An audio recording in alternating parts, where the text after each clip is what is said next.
오순절에 오신 성령님의 강력하고 놀라운 기적은 베드로의 한 번의 설교로 인해서 3,000명이 회개하고 예수님을 믿은 사건입니다. 오순절의 성령 강림 사건은 어떤 특별한 기적이나 방언이나 신비한 사건을 위해서 일어난 것이 아니고 예수님을 죽이고 거부한 사람들을 포함해서 오늘 저와 여러분들까지 모두 다 성령님을 통해서 예수님을 믿도록 하기 위해서 우리 성령님이 오셨습니다. 저와 여러분 예수님을 믿습니까? 성령님이 우리 가운데 계십니까? 성령으로 말미암지 않고는 누구도 그리스도를 주라 고백할 자 없다 그랬습니다. 성령으로 말미암지 않고는 누구도 하나님을 아바 아버지라 부를 수 없다고 했어요. 그러니까 우리가 예수님을 주로 고백하고 하나님을 아버지라고 부르는 것은 성령님의 역사 때문입니다. 바로 이 일을 위해서 우리 성령님이 강림하셨습니다. 놀라운 사건은 예수님을 죽이고 거부한 사람들이 우리 바로 죽었다가 살아나신 예수님을 주와 그리스도로 믿게 된 놀라운 기적의 사건이 이 오순절 성령 강림으로 일어났다는 말입니다. 성경 고고학자들의 말에 의하면 2000년 전 예루살렘 인구 밀도를 계산하면 남녀노소 약 8만 명이 예루살렘에 살았던 주민들이었습니다. 근데 여기 3,000명이라고 하는 숫자는 남자만을 기록한 것이기 때문에 여자와 어린아이와 노인들을 다 포함하면 약 6,000명에서 10,000명 가까이 되는 사람들이 예수님을 주님으로 영접했다는 사실입니다. 어떻게 이런 놀라운 기적이 일어날 수 있었는가? 먼저는 성령님의 감화입니다. 성령님께서 베드로의 설교를 능력 있게 만드신 결과입니다. 성령님의 감화를 받으면 전하는 말씀이 능력으로 회중에게 전달되는 것입니다. 두 번째 원인은 교회의 연합된 기도 덕분입니다. 베드로는 혼자 설교한 것이 아닙니다. 교회와 함께 설교한 것입니다. 오늘 본문 2장 14절에 보면 베드로가 11사도와 함께 서서 소리를 높여 이르되 유대인들과 예루살렘에 사는 모든 사람들아 그랬습니다. 그러니까 베드로는 혼자 설교했지만 그 옆에 성령에 충만한 11사도가 함께 서 있었습니다. 성령에 충만한 11사도가 함께 서 있었을 뿐만 아니라 성령에 충만한 120명의 성도들이 연합된 기도로 베드로와 함께 설교한 것입니다. 따라서 베드로 한 사람이 설교했지만 120명의 연합된 기도와 12사도의 사역이 한 설교에 집중해서 나타난 것입니다. 그 결과로 말미암아 한 번 설교했을 때 3,000명이 넘는 예수님을 반대하고 거절하고 못 박아 죽였던 사람들이 주와 그리스도로 믿는 역사가 일어난 것입니다. 사랑하는 성도 여러분, 이 본문의 말씀을 빌어서 제 개인적인 말씀을 잠깐 드린다면 저의 설교와 말씀 사역을 위해서 중보기도해 주시는 우리 모든 성도님들께 깊은 감사를 드립니다. 설교와 가르침은 혼자의 경건으로 되는 것이 아닙니다. 교회의 중보기도와 함께하는 사역이 설교요 말씀 사역입니다. 한 번은 스펄전 목사님을 찾아온 친구 목사님, 어떻게 이 교회가 잘 되고 말씀이 은혜가 있습니까? 스펄전 목사님이 대답을 안 하고 그 친구 목사님을 모시고 아래층으로 내려갔습니다. 아래층에 가보니까 예배를 위해서, 설교를 위해서 300명의 교인들이 열심으로 기도하고 있었습니다. 스펄전 목사님이 하나님의 말씀을 증거할 때 그렇게 능력 있는 말씀이 쏟아져 나온 것은 예배 때마다 300명의 기도 용사들이 중보 기도하고 있었던 것 때문에 그 설교가 그처럼 파워풀할 수 있었다는 말입니다. 이 설교단에서 사역을 하는 동안에, 이 설교단에서 말씀을 가르치는 동안에 다음 세대 설교자가 이 강단에 오기까지 계속해서 중보 기도로 함께 사역해 주시기를 간절히 부탁을 드립니다. 아멘 소리가 없네요. 속으로만 하면 안 돼요.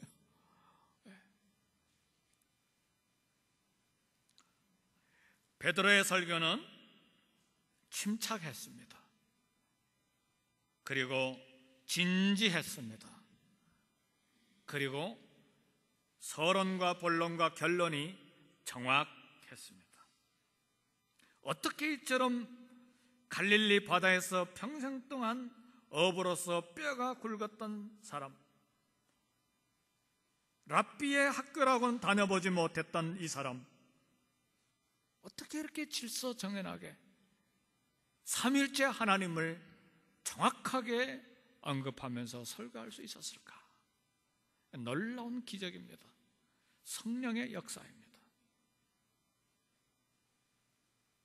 성령 충만이라고 해서 과열되거나 감정이 들뜬 설교가 아니었습니다.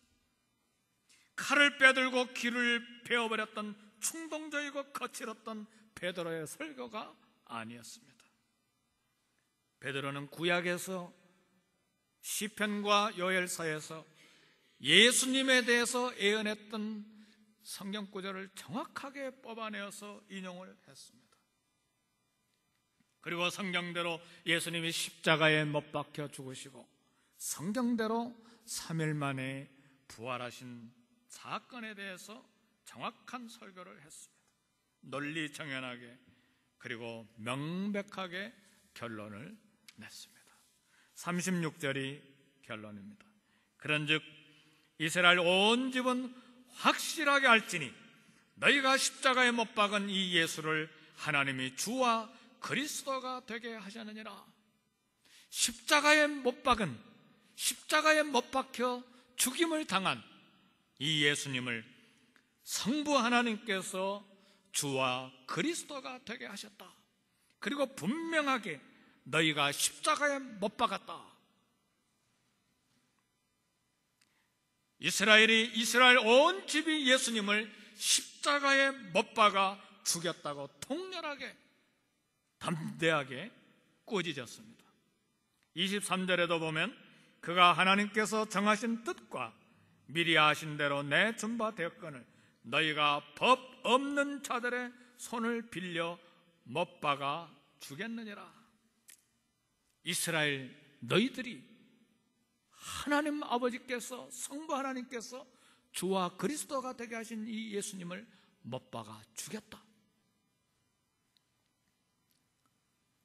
하나님의 말씀은 살았고 운동력이 있어서 좌우의 어떤 날성검보다 예리합니다. 그런 능력이 있어요. 그래서 말씀을 들을 때 면도칼보다 더 예리하게 찌르는 역사가 있어야 돼요. 우리 영혼과 혼을 쪼개는 말씀의 역사가 있어야 돼요. 우리 성령님은 위로만 하시는 성령님이 아니세요. 때로는 위로도 하고 때로는 격려도 하시지만 오늘 이처럼 베드로가 설교할 때에 칼처럼 찌르는 예리한 말씀의 역사가, 비수처럼 가슴을 찌르는 역사가 성령의 역사를 통해서 나타나는 것입니다.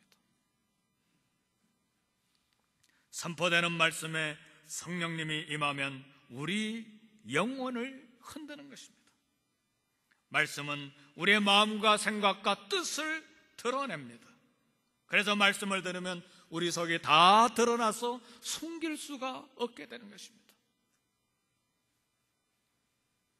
그래서 가끔 교역자들이, 목사들이 설교하다 보면 그런 이야기를 들어요. 어떻게 목사님이 내 이야기를 할까? 누가 목사님에게까지 이 이야기를 전했나? 그리고 의심하고 목자에게, 장로님에게 찾아가서 항의를 합니다. 아닙니다. 그런 게 아니에요. 성령님께서 듣는 사람의 마음에 찾아오신 거예요. 성령님께서 우리의 정체를 드러내시고 벌거벗기신 것입니다.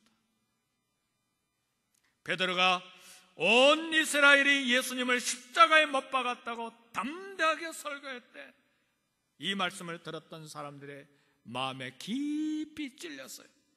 37절 말씀 보니까 그들이 이 말을 듣고 마음에 찔려 베드로와 다른 사도들에게 물어 이르되 형제들아 우리가 어찌할꼬 그랬어요. 어찌할꼬. 설교를 들었던 사람들, 말씀이 찌르는 칼이 되어서 가슴에 통증이 온 거예요. 우리가 어찌할꼬. 말씀을 들을 때 어찌할꼬 하고 두려운 마음도 생기고 견딜 수 없는 마음이 생길 때는 성령의 강력한 역사가 있는 거예요. 그래서 그런 역사가 있었기 때문에 평양에서 길선주 목사님이 친구 죽고 난 다음에 과부가 된 친구 아내의 돈을 훔친 것 말씀을 듣고 그 자리에서 회개한 거예요. 눈물로 회개했을 때 온 교회에 1500명 이상이 모인, 장대인 교회에 1500명 이상이 모인 그곳에 성령의 강력한 역사가 일어났어요. 우리는 말씀을 들을 때 우리의 심장을 찔러주는 역사가 있기를 소원해야 돼요.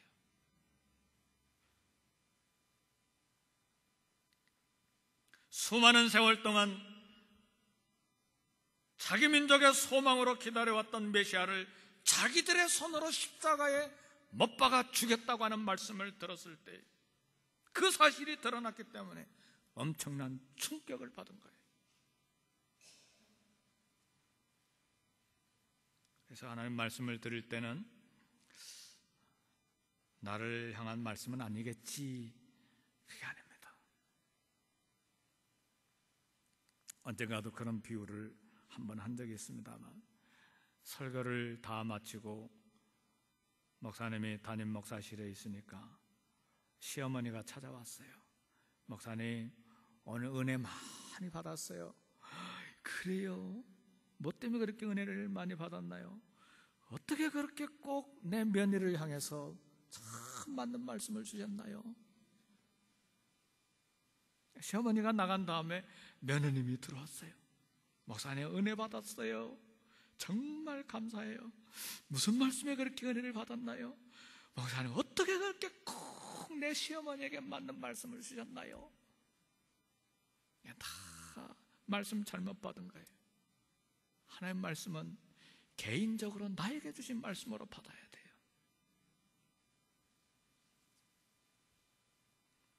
저는 우리 성도들이 말씀을 듣고 깊게 찔림을 받게 되기를 소원합니다. 성령께서 말씀이 역사하여, 말씀으로 역사하여 영혼의 칼이 되고 비수가 되기를 원합니다. 매번 그러라는 말은 아닙니다. 우리의 심장을 찔러줄 때, 그래야 내 영혼이 수술을 받고 내 영혼이 소생하는 놀라운 역사가 일어나는 것입니다. 예수님께서 자기 백성에게 오셨을 때에 자기 백성이 예수님을 거절했어요. 거절하는 것에 만족하지 아니하고 죽이라고 그랬어요. 저를 십자가에 못 박아 죽이소서. 저를 십자가에 못 박게 하소서. 그리고 그 피를 우리와 우리 자손들에게 돌릴지어다고 소리를 질렀어요. 사랑하는 성도 여러분, 예수님의 죽음을 반대하는 사람이 군중 가운데 한 사람도 없었어요. 500여의 기적이 일어났을 때, 떡으로 배불리 먹었을 때, 경제적으로 만족함을 얻었을 때 예수님을 왕으로 삼고자 했던 그 무리들 가운데 예수님 십자가에 못 박지 말라고 하는 사람이 한 사람도 없었어요. 오히려 예수님의 죽음을 최후까지 구경하기 위해서 열심을 내서 따라갔어요. 베드로는 바로 이 부분을, 이 군중을 향하여 칼처럼 들이대고 사람들을 꾸짖은 거예요. 죄의식을 느낀 군중들 아무도 그 설교를 부인하지 않았어요. 그 가운데는 율법사들, 바리새인들, 제사장들, 서기관들 다 있었을 텐데 아무도 그 설교를 부인하지 않았어요. 그리고 사도들에게 형제들아 우리가 어찌할꼬? 이 시간 선포되는 말씀마다 하나님 나는 어찌하면 좋겠습니까? 내가 무엇을 하면 좋겠습니까? 하고 비통한 마음으로 소리치는 역사가 있기를 주의 이름으로 축복합니다. 때때로 성령의 충만을 받은 사람들이 1시간이고 2시간이고 3시간이고 마루를 뒹굴면서 회개하는 경우가 있어요. 성경에는 그런 말이 없는데 그런 경험을 하는 사람들이 그 현상을 가리켜서 성령님을 통해서 수술받았다 그렇게 말해요. 그런 경험하신 분들이 있습니까? 이런 역사가 오순절에 일어났다 그 말이에요. 까마득에 잃어버렸던 내 죄들 처참하게 다 기억이 나면서 부끄럽고 창피하고 내 영혼이 견딜 수 없는 불안감 때문에 하나님 앞에 드러난 죄 때문에 마루를 뒹굴면서 2시간이고 3시간이고 둥글면서 회개하는 역사가 성령을 통해서 일어난다 그 말이죠.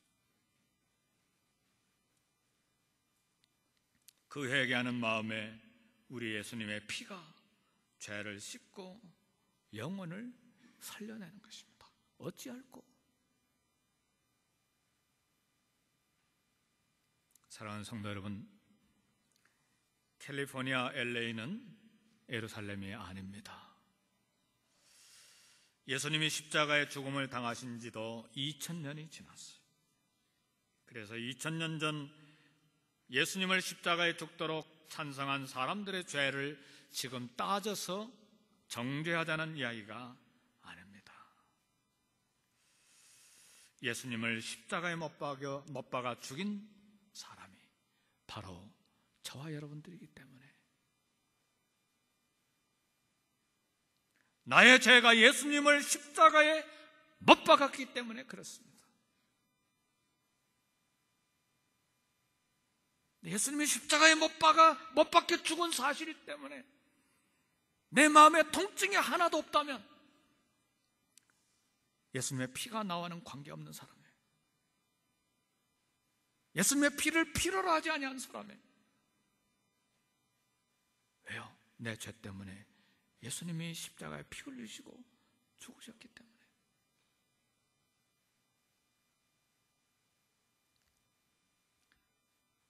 그럼에도 불구하고 여전히 예수님 믿기를 거절하고 여전히 예수님의 흘리신 피를 거부하고 돌처럼 굳어진 마음으로 사는 크리스찬들이 얼마나 많은지 몰라요. 세상의 쾌락을 포기하지 못하고 죄를 끼얹고 사는 사람들이 얼마나 많은지 몰라요. 그리고 말씀이 가슴을 찔러댈 때 불편해서 힘들어하는 사람들도 많아요. 그러나 말씀이 칼처럼 내 가슴을 찔러올 때 우리는 감사해야 돼요. 내 영혼이 살아있고 말씀에 반응하고 있기 때문에. 성령께서 내 마음을 흔들어 비통하게 만드는 것이기 때문에 그렇습니다. 이때 우리는 형제들아 우리가 어찌할꼬? 하나님 내가 어찌하면 좋겠습니까? 하고 무릎을 꿇어야 돼. 이때 영혼이 살아날 길이 열리고 이때의 껍데기 신자가 진짜 신자가 되는 거예요.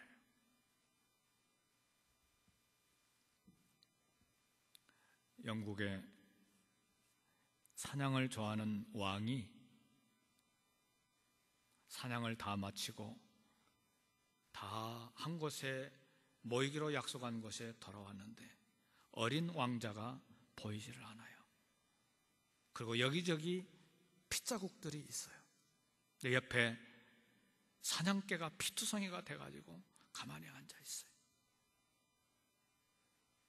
그것을 보고 왕이 생각하기를 이 개가 피맛을 보고 어린 왕자를 죽였구나. 물어 죽였구나 생각하고 이 사냥개에 칼을 대고 죽여버렸어요. 근데 이 사냥개는 거대한 늑대하고 피투성이가 되도록 싸워서 어린 왕자를 구해낸 사냥개입니다. 그래서 사냥이 끝났을 때 왕보다 먼저 달려와 가지고 모이기로 한 그곳에 먼저 와서 피투성이가 된 채로 왕이 오기를 조용히 기다리고 있었던 사냥개였어요.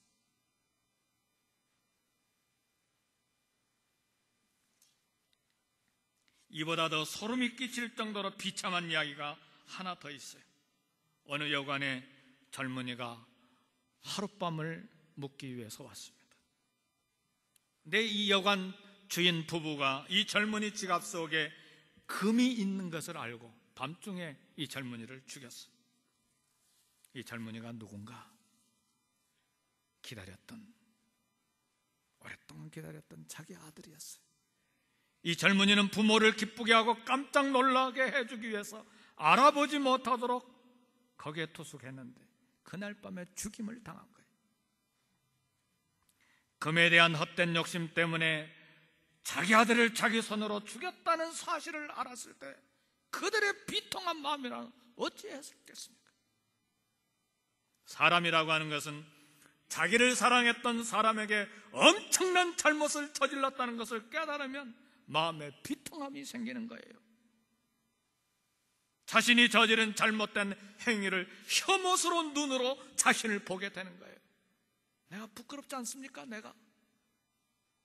내가 죄 때문에 나를 보기도 실증나고 막 소름이 끼치진 않습니까? 내 죄 때문에. 나를 구원해 주시기 위해서 나를 대신하여 피 흘려 죽으신, 내 자리에서 피 흘려 죽으신 예수님에 대해서 우리는 어떤 감정을 가져야 되겠느냐 하는 말이죠.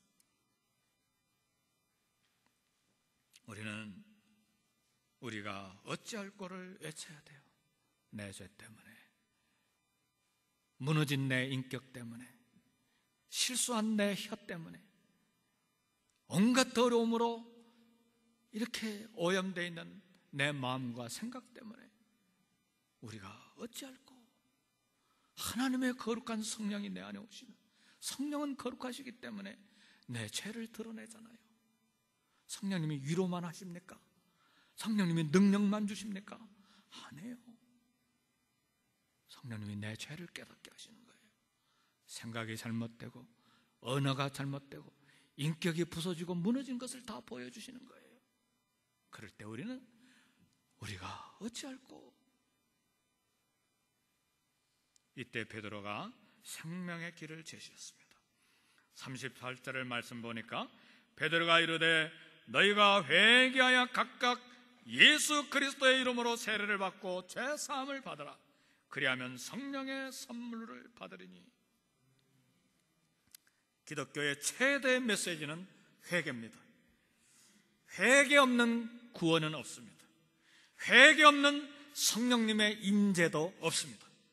회개는 아픈 마음을 말하는 게 아니에요. 회개는 눈물 흘리는 게 아닙니다. 회개는 죄의 자리에서 180도 전환해서 하나님께로 향하는 거예요. 이게 회개예요. 그리고 예수님을 내 삶의 주인으로 모시고 사는 거예요. 예수님을 구원의 메시아 그리스도로 모시고 사는 것이 회개하는 것입니다. 세례를 통해서 예수님을 나의 주, 나의 메시아로 고백하는 것이 회개입니다. 그럼 어떤 죄도 용서함을 받고 성령의 선물을 받게 되는 것입니다. 사랑하는 성도 여러분, 말씀을 마칩니다. 황금은, 순금은 도금이 필요가 없습니다. 구원받는 길을 설명할 다른 이야기가 없습니다. 예수님의 이름을 믿고 세례를 받고 죄사함을 받는 것이 구원받는 길입니다. 우리 개인의 영적인 부흥, 우리 교회의 영적인 부흥은 바로 이처럼 회개와 죄사함을 받는 데서 시작합니다. 진정한 회개, 죄사함을 받는 데서 영적인 부흥을 맛볼 수 있기를 주의 이름으로 축복합니다.